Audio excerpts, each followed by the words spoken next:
Bonjour à tous et bienvenue sur le podcast La vie d'aide handicap. Le podcast qui met en lumière un sujet essentiel mais souvent méconnu. Le rôle des proches aidants familiaux et la question du handicap dans nos entreprises et dans nos vies. Vous êtes un aidant familial et vous vous sentez seul face à tous ces défis et vous êtes en quête de conseils pour mieux vivre votre rôle au quotidien. Ou bien vous êtes un professionnel souhaitant mieux comprendre les enjeux d'inclusion en entreprise, alors ce podcast est fait pour vous. Au travers de ce podcast, je vous partage mon expérience et je vous invite à réfléchir et explorer avec moi comment sensibiliser les entreprises à l'importance de l'inclusion et comment nous pouvons construire un monde où chacun trouve sa place. Parce qu'un changement positif commence toujours par une prise de conscience. Alors est-ce que vous êtes prêts à rejoindre ce mouvement ? Suivez-moi. Bonjour à tous et bienvenue sur ce tout nouvel épisode. Aujourd'hui, je partage avec vous la charge mentale. On va évoquer aujourd'hui la charge mentale dans une réalité en fait que beaucoup vivent. Beaucoup de personnes vivent la charge mentale et que peu de gens voient. On a de la charge mentale professionnelle, dans la famille, en tant que maman. Et aussi, on a de la charge mentale quand on est aidant, parce qu'on vit une double vie. Alors, quand on est salarié, quand on est parent et quand on est aidant d'approche en même temps, on mène deux vies parallèles. Il y a la vie officielle, celle que tout le monde voit, celle où vous êtes en représentation, c'est-à-dire le travail, la famille, les amis, parfois les rendez-vous entre amis, et une vie invisible, souterraine, et une vie qui s'arrête jamais et qui génère énormément de charge mentale. Pourquoi ? Parce que être aidant, c'est être urgentiste. Je vous emmène dans la charge mentale de l'aidant au quotidien.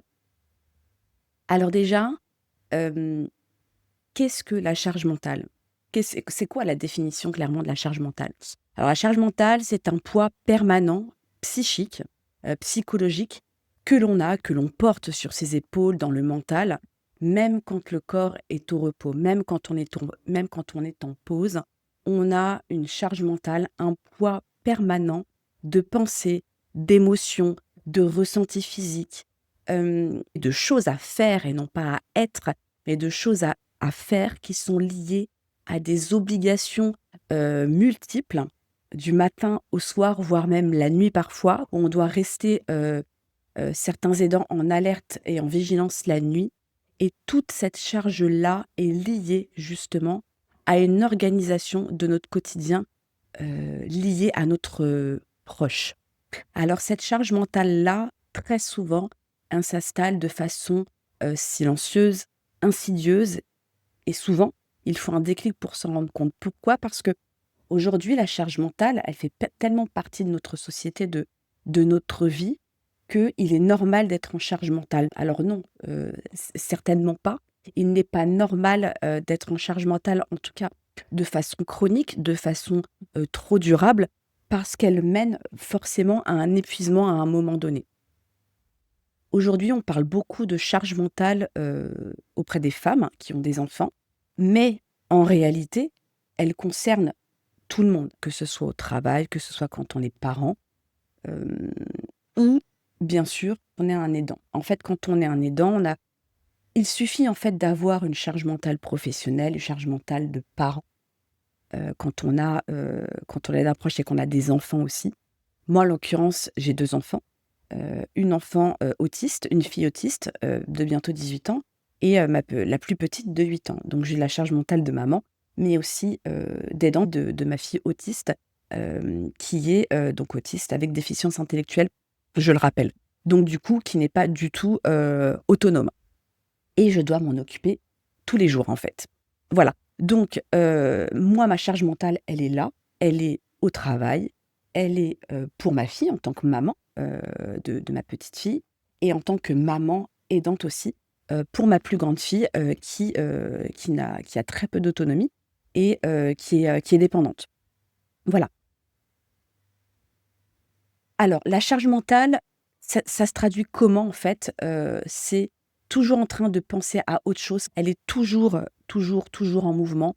elle va enchaîner les tâches mentales, c'est-à-dire une organisation qui reste perpétuellement dans sa tête, des choses inachevées mais qui sont tout le temps dans sa tête à faire, les tâches manuelles, hein, bien sûr, les tâches professionnelles et la gestion des émotions dans tout ça. Et tout ça a un rythme effréné qui ne s'arrête jamais. Et à force de ne plus s'arrêter, on va ne plus écouter son rythme, n'écoutera plus son corps et ses signaux, ne va plus être à l'écoute de son énergie, on sera toujours en hyperactivité. Et plus la charge mentale augmente, plus la conscience de la personne va s'éteindre en fait, parce qu'elle va être dans le faire et non pas dans l'être. Et on fait les choses parce qu'il faut les faire, parce que je dois les faire, et parce qu'il faut les faire et parce qu'on doit les faire, tout va perdre petit à petit leur sens et leur saveur. Ça va être un cercle vicieux parce que plus on va tenter de se libérer de la charge et plus on va se créer de nouvelles obligations. Alors je vous souhaite la bienvenue dans la charge mentale de l'aidant que je vais vous expliquer. En fait, la charge mentale de l'aidant, c'est comme je vous l'ai dit au début, c'est jongler entre vie professionnelle, vie de maman, vie de parent si on a, et vie du proche qu'on assiste, qu'on accompagne, à qui on va s'occuper en fait tout en travaillant, tout en ayant une vie active.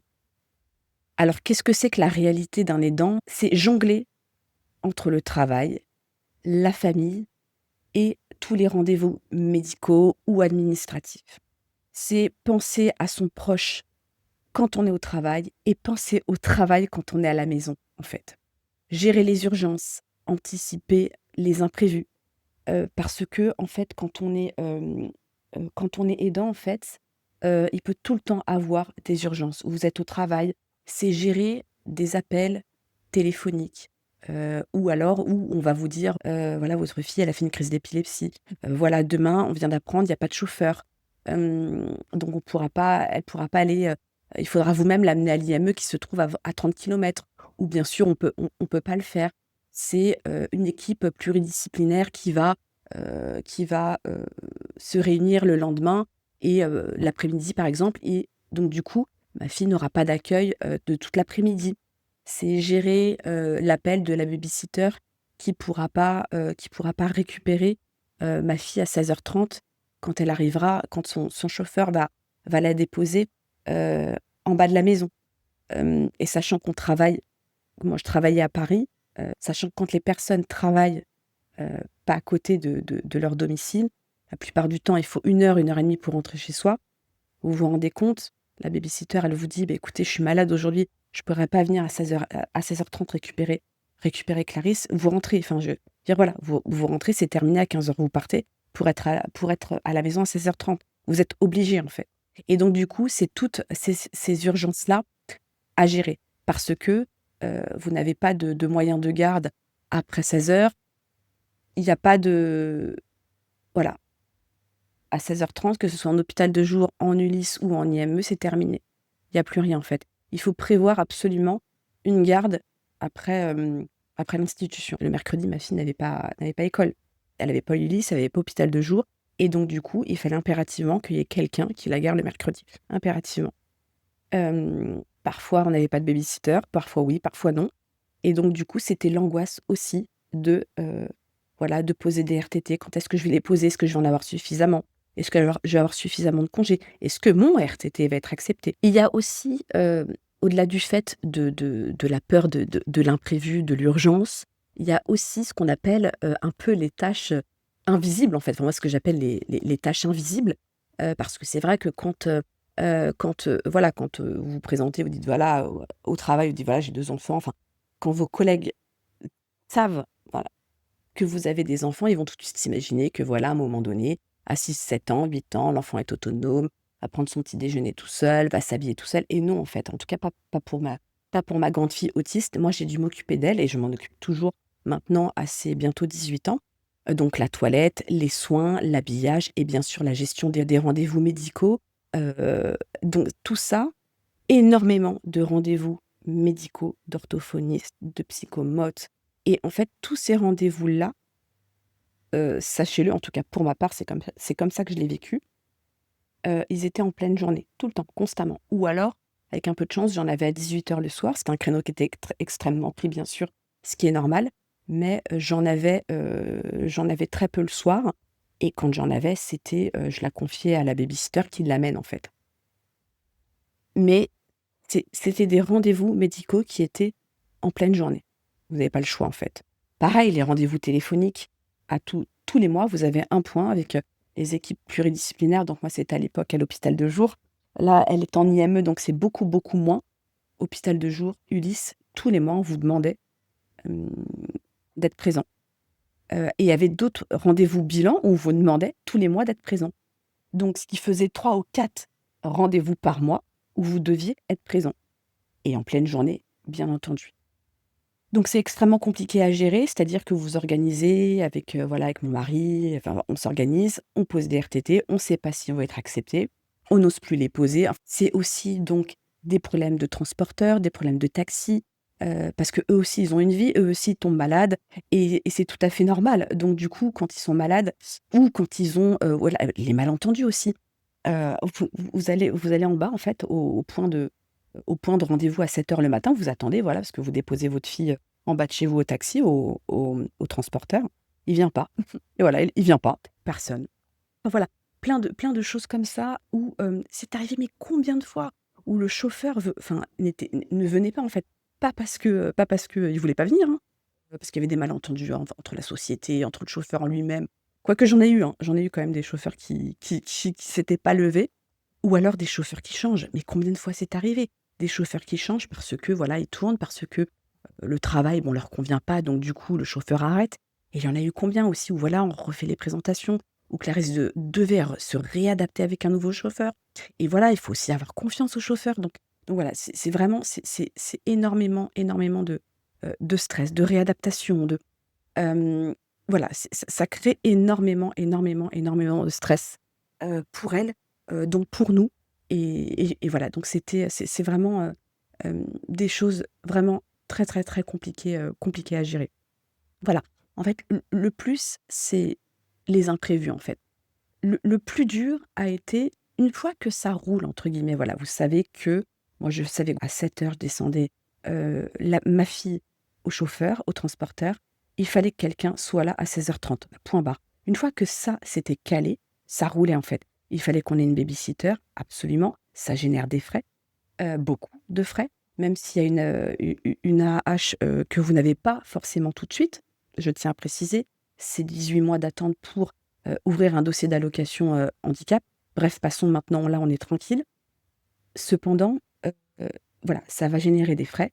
Donc une fois que l'organisation est mise en place, à 7h je descends ma fille, à 16h30 il faut qu'il y ait quelqu'un, de confiance, bien sûr, parce qu'il faut se réadapter à la baby-sitter. Pareil, les baby-sitters, en général, elles restaient pas toute la vie, elles restaient 6 mois, 1 an. Après elles partaient, elles étaient en césure, enfin, il y avait plein de choses. Il fallait se réadapter à chaque fois. Donc bon, une fois que tout ça était bien ficelé, ça roulait. Par contre, il fallait gérer les imprévus. Mais quand on vous appelle et qu'on vous dit: «Là, Clarisse, elle a fait un énorme malaise à l'IME, voilà, elle a vraiment là, elle a perdu connaissance, elle s'est cognée enfin, elle s'était griffée, elle s'était, presque ouverte, la cuisse parce elle s'était prise une branche en tombant et elle s'était cognée la tête». Voilà, donc là, voilà, donc c'était constamment, constamment, constamment en hypervigilance par rapport à l'appel. Je suis sûre que vous comprenez très bien ce que je veux dire. Donc voilà, c'était ça et en fait, c'était se lever tous les matins avec une charge. Vous vous levez le matin, c'est la première chose à laquelle vous pensez, votre fille, votre parent, votre grand-mère, votre mari, votre épouse. C'est la première chose à laquelle vous pensez. Voilà, qu'est-ce qui va se passer aujourd'hui? Qu'est-ce qui va se passer aujourd'hui? Et je me levais avec, vous savez, c'est ce courant électrique qui me traversait les épaules, la nuque, tout et voilà. Et on s'armait et on y allait. Et c'était ça, voilà, la charge mentale, c'est ça. C'est ce à quoi on pense en premier le matin et ce à quoi on pense en dernier quand on se couche. Alors, hem, la question reste aussi à savoir, est-ce que votre entourage le perçoit, ce poids-là? Est-ce que votre entourage perçoit cette charge mentale-là pour qu'elle puisse vous aider, en fait, quelque part? Je vous pose la question, est-ce que votre entourage le perçoit? Alors moi, j'avais pas la sensation qu'il le percevait, en fait. Enfin, j'avais pas cette sensation-là. En même temps, aujourd'hui, oui, peut-être.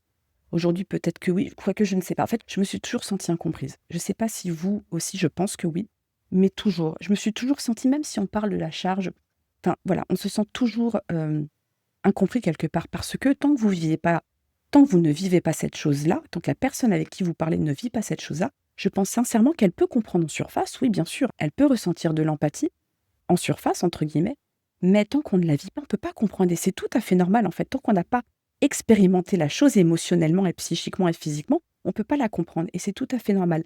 C'est pour ça que j'encourage malgré tout à en parler, parce que on est un actif sur 5 est aidant. Un actif sur 5. Donc, sachez que vous pouvez en parler à des personnes qui vivent cette expérience-là, qui expérimentent le rôle d'aidant avec leur enfant, leurs parents ou leurs grands-parents ou leur époux.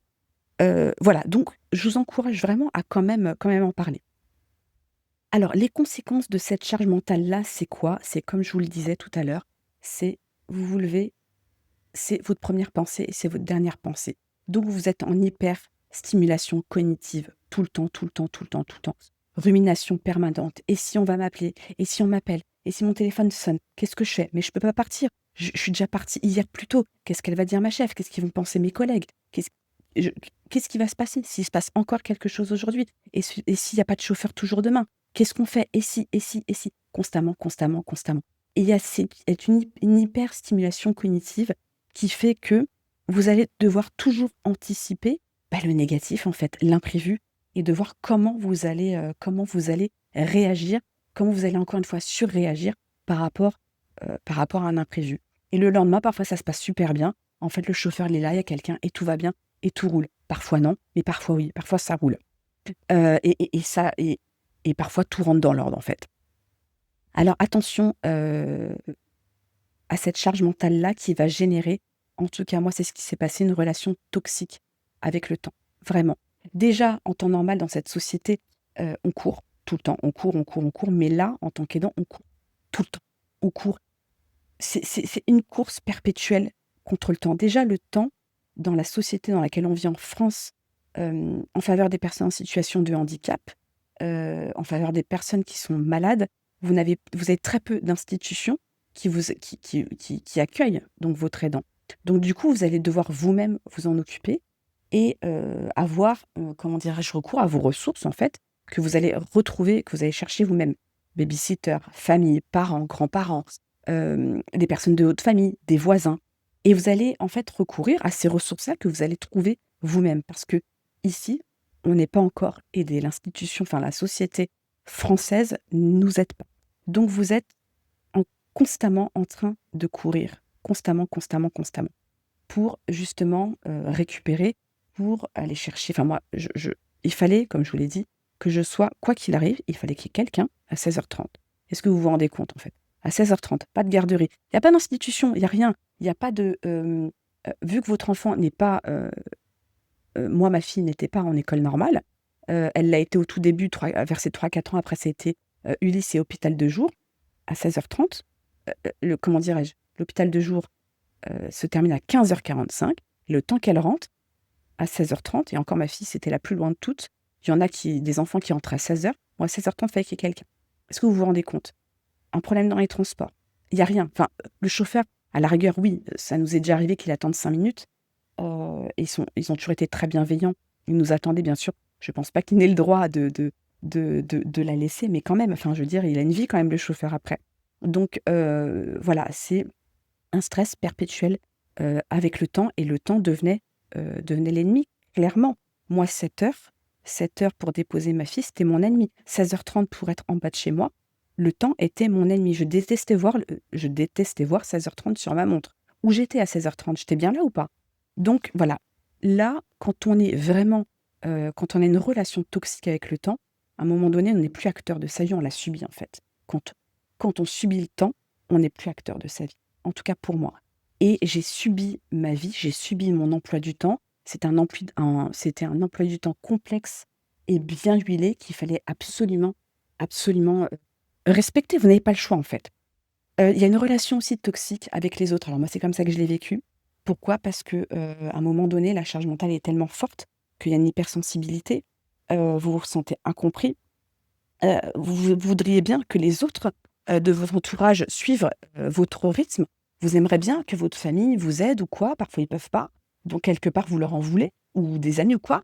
Vous en voulez aussi à des personnes, qui vivent bien en fait, qui vivent bien, qui sont heureux, vous les croisez dans l'ascenseur le matin: «Ah bonjour», voilà, ils amènent leurs enfants à l'école, tout va bien. Au pire, il y aura la garderie jusqu'à 18h le soir, puis vous la regardez dans l'ascenseur, vous dites: «Mais qu'il peut y avoir avec les collègues?» parce que si vous êtes dans un environnement qui n'est pas bienveillant au travail, vous pouvez vous sentir jugé, voilà, parce que vous partez à 15h, 16h, 16h30, voilà, du parce qu'il y a un problème à gérer, vous devez partir. Alors oui, c'est bien sûr, les mamans ont, comment dirais-je, les parents ont des, voilà, des comment dirais-je, des départs soudains parce qu'il y a la maladie, parce que voilà. Hem, mais en fait, en tant qu'aidant, nous, personnes handicapées, ma fille autiste, c'était beaucoup plus souvent. Enfin, je veux dire, c'est incomparable. C'est incomparable quand je vous dis qu'à 16h30, je devais être chez moi, où il devait y avoir quelqu'un. Enfin, je trouve la situation peu comparable, voilà. Et donc du coup, forcément, ça peut générer le regard des autres. Bah, pourquoi elle part? Pourquoi donc soit vous en parlez, c'est clair, et les personnes savent pourquoi, voilà, l'emploi du temps est un peu aménagé. Quoique parfois, dans un environnement qui n'est pas bienveillant, on pourra quand même s'en servir contre vous, que ce soit collègue, que ce soit, responsable. C'est pour ça que, ça fera l'objet d'un autre épisode, mais l'environnement bienveillant au travail est essentiel quand on est aidant, essentiel. Sinon, il faut le fuir. Sinon vous allez perdre. Enfin, c'est émotionnellement, ça va être très compliqué. Même si je sais que c'est beaucoup plus facile à dire qu'à faire. Hem, il y a quand même, aussi une vigilance au travail qui se perd. C'est-à-dire que pas d'ailleurs. C'est-à-dire que l'épuisement, pourquoi? Parce que votre épuisement va créer une perte de vigilance de vos limites, en fait. À un moment donné, je sais pas, enfin, vous aurez moins de, vous allez, hem, tellement vous êtes épuisé que vous allez avoir, moins de recul sur des comportements abusifs, un peu excessifs. Donc vous allez tolérer plus facilement, vous êtes épuisé. Ou au contraire, avoir un comportement, excessif. Parce que vous allez plus rien supporter. Vous allez avoir moins d'énergie pour poser vos limites. Vous allez devenir plus vulnérable aux dynamiques toxiques, que ce soit collègues ou, ou hiérarchie. Et vous aurez soit vous n'aurez plus les ressources pour poser vos limites, savoir dire non et vous défendre, soit justement, vous allez, être, très impulsive et vous n'allez plus savoir gérer, vos émotions, en fait, que ce soit en défense ou en attaque, si je peux me permettre ce terme-là. L'impact aussi, sur la santé, la conséquence sur la santé, bien sûr, c'est la première. Alors, à trop subir de charge mentale, il y a le burn-out. Au bout, hein, attention, hein. Je vais vraiment loin dans l'hypothèse, loin dans le burn-out chronique, mais à la fin, clairement, il y a le burn-out. Le burn-out, c'est votre corps qui n'a plus de ressources pour gérer ce stress, ces émotions. Il a plus de ressources. C'est terminé. Il dit stop. Ça va être l'impact sur la santé, ça va être des épuisements émotionnels, des épuisements psychiques et physiques. Par exemple aussi, vous allez avoir des virus à répétition parce que vous n'aurez plus le stress aura tellement affaibli votre système immunitaire qu'un rhume va vous terrasser, une bronchite va vous terrasser. Je me suis déclenché des tendinites que je connaissais pas au bras. J'ai jamais eu ce terme. Je savais pas ce que c'était moi que des tendinites. À un moment, vous pouvez plus bouger le bras. Ah bon, tendinite? Ah bon, je savais même pas ce que c'était. Hem, il y avait des matins où je n'arrivais plus à me lever. J'arrivais plus. J'avais plus les jambes. Et ça m'est arrivé à plusieurs reprises. Mon corps, il a buggé, j'avais plus de force, ni dans les jambes, ni dans le mental. J'avais plus de force, j'avais plus les ressources, c'était fini en fait. Et la seule chose en fait qui m'a sauvée, c'est l'arrêt de travail. J'ai été arrêtée plusieurs fois, quand j'étais salariée parce que je ne pouvais plus. Quand je ne pouvais plus, j'avais des signaux en fait. J'avais des signaux, je savais, je me «connaissais» entre guillemets. Bon après je pense que c'est tout le monde pareil, à un moment donné quand vous avez plus les jambes, vous avez les jambes coupées en fait. Les jambes elles sont coupées, c'est terminé et vous pleurez en fait. Là, faut s'arrêter en fait. Je m'arrêtais une semaine, heu, à des moments où je pouvais plus en fait et c'est vrai que moi j'avais là aussi beaucoup de chance, c'est que j'étais entourée, de façon médicale, hein, c'est-à-dire que j'avais un médecin super, mais super, et j'avais un psy, et que j'ai toujours, super. C'est-à-dire qu'en gros, ce qui me faisait tenir, je savais qu'ils étaient bienveillants, donc je savais que si je ne tenais plus, ils m'arrêteraient. Alors vous allez me dire: «Oui, à la bonne heure, super». Non, je vous assure que j'ai croisé des personnes où les médecins n'arrêtaient pas. Je vous assure. J'ai eu des personnes qui faisaient des malaises sur leur lieu de travail, qui allaient voir un médecin, qui disaient: «Bah non, bah écoutez, je vous arrête aujourd'hui, puis vous y retournez demain». Donc il y a vraiment des médecins qui n'arrêtent pas.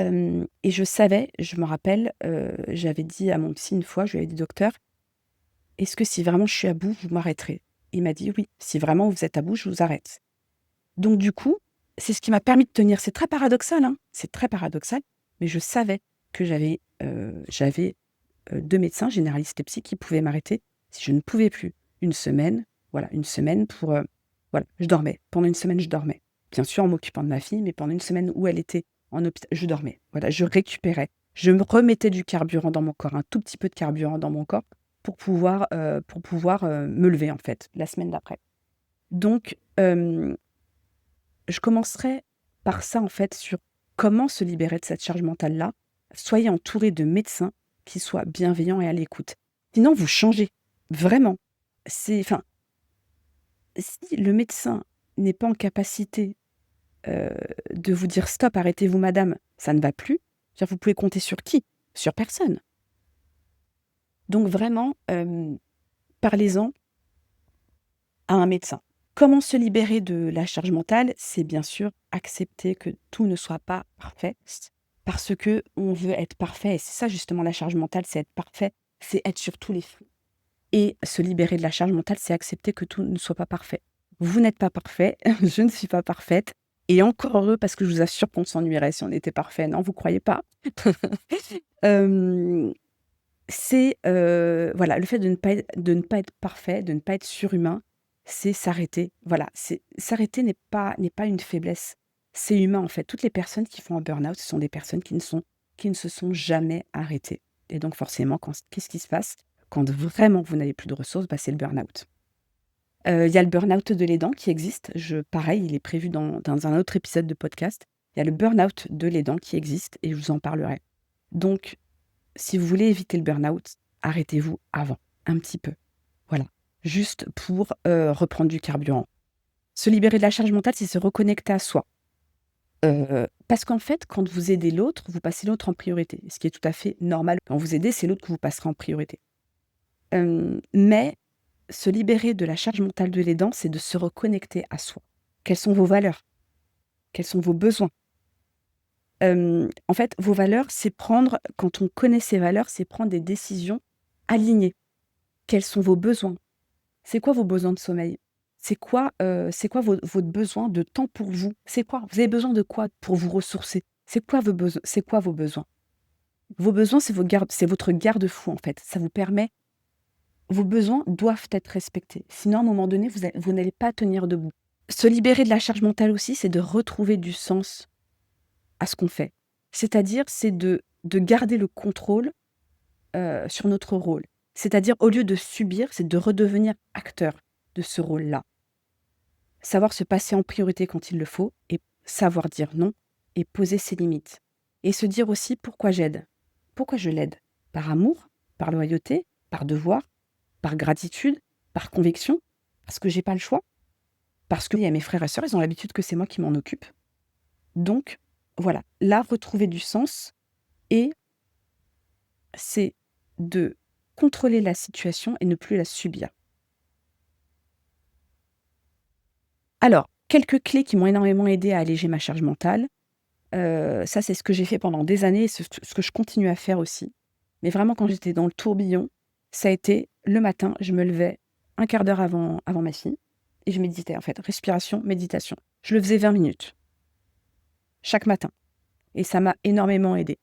Notamment dans les capacités de concentration, dans le focus, dans, le fait de vous réveiller avec de la charge mentale et de vous poser sur le canapé quand tout le monde dort et de respirer et de méditer, ça m'a énormément aidée. J'ai essayé d'arrêter de me comparer, ça a été très compliqué. J'ai essayé d'arrêter de me comparer à des mamans d'enfants ordinaires. C'est de l'incomparable. On ne peut pas se comparer à une maman qui a un enfant ordinaire, qui va à l'école, qui va à la garderie, qui va à la crèche maternelle et ensuite à l'étude ou quoi. Voilà, et je me disais: «Ouais, qu'est-ce que c'est fluide tout ça, enfin, qu'est-ce que ça paraît fluide?» Non, c'est incomparable. C'est 2 choses complètement incomparables. Donc j'ai arrêté de me comparer. Voilà, c'est quelques tips que je peux vous donner, qui ont marché pour moi et bien sûr, s'il vous plaît, parlez-en à un médecin ou à un psy, s'il vous plaît. À un médecin généraliste bienveillant et à un psy aussi qui vous écoute vraiment. Parlez-en vraiment, pour dire à quelqu'un que ça ne va pas. Alors, ce que cette double vie m'a appris, hein, je vais terminer par ça. Cette double vie, des dents m'a appris, à savoir alors, c'est quand même paradoxal, mais elle m'a appris, mais vraiment la première chose, ça a mis du temps, mais elle m'a appris à me faire passer en priorité, vraiment, parfois. C'est-à-dire qu'en fait, en gros, ce qu'il faut savoir, c'est que tant que vous ne vous passerez pas en priorité, si vous aidez quelqu'un, à un moment donné, vous allez épuiser vos ressources et en gros, hein, vous allez épuiser toutes vos ressources et vous n'allez plus pouvoir aider la personne de la manière dont vous le souhaitez.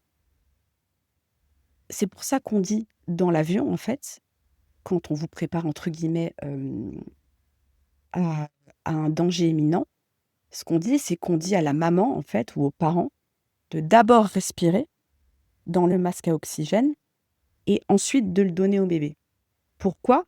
Parce que la maman ou le papa va donc se ressourcer en oxygène pour être en capacité d'aider l'autre. Si je peux vraiment vous faire comprendre cette jolie métaphore, en fait, c'est ça. C'est qu'à un moment donné, moi, toutes les fois où j'ai dû m'arrêter, j'étais pas fière hein, que ma fille me voie dans cet état-là, complètement épuisée. Enfin, donc, si j'avais pu éviter ça, je l'aurais fait. Donc, ça passe par quoi? Ça passe par se passer en priorité. Vous n'aurez pas le choix. C'est-à-dire qu'à un moment donné, vous allez devoir vous passer en priorité en organisant votre temps, avoir des moments pour vous reposer suffisamment, c'est primordial. Le sommeil, c'est extrêmement important. Vous allez devoir penser vos besoins en priorité pour être à même d'aider votre proche, en fait. Et c'est ça, en fait, qui m'a, c'est la première chose que j'ai apprise, mais longtemps, longtemps, longtemps après. Longtemps après. C'est que si je ne suis pas en forme, je ne pourrais pas l'aider correctement et elle le verra déjà.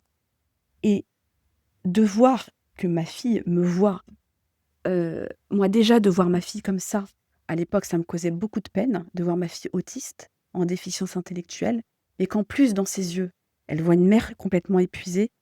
Ah, voilà, c'est compliqué et je suis sûre que vous le comprenez.